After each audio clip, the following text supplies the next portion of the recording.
Comment avoir une vie chrétienne stable?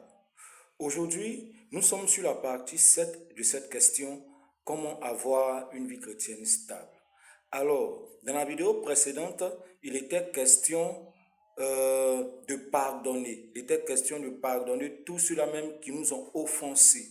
Il était question de pardonner quelles que soient les blessures, quels que soient les problèmes que nous avons rencontrés avec ces personnes-là.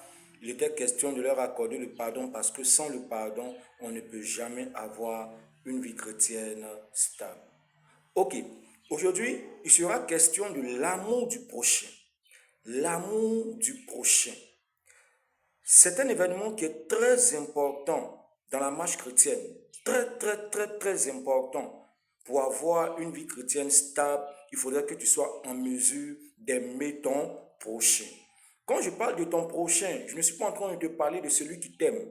Non, je ne suis pas en train de parler de celui avec qui tu as l'habitude d'être, celui avec qui tu es content d'être. Non, ce n'est pas de celui-là que je parle. Mais je parle plutôt de ceux qui te persécutent. Je parle plutôt de ceux qui passent leur temps à te calomnier, ceux qui passent leur temps à t'indexer, ceux qui passent leur temps à parler mal de toi, ceux que tu considères comme tes ennemis. C'est d'eux que je parle.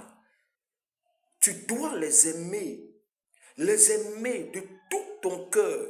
Et ce n'est pas un amour éphémère. Il ne s'agit pas d'un amour hypocrite, mais plutôt un amour vraiment sincère. Un amour qui va te permettre d'avoir une vie chrétienne stable.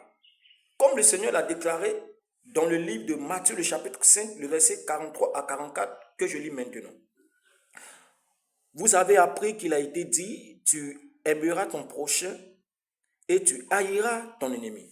Mais moi, je vous dis, aimez vos ennemis, bénissez ceux qui vous maudissent, faites du bien à ceux qui vous haïssent et priez pour ceux qui vous maltraitent et qui vous persécutent. Voilà.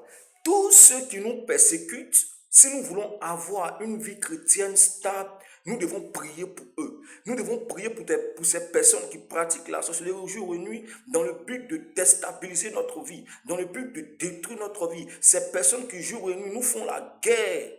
Quel que soit le domaine d'activité dans lequel nous nous trouvons, ils s'infiltrent et ils détruisent nos vies. Ces personnes-là, nous devons les aimer afin que nous ayons une vie chrétienne stable. Pas besoin de haïr quelqu'un, pas besoin de calomnier quelqu'un.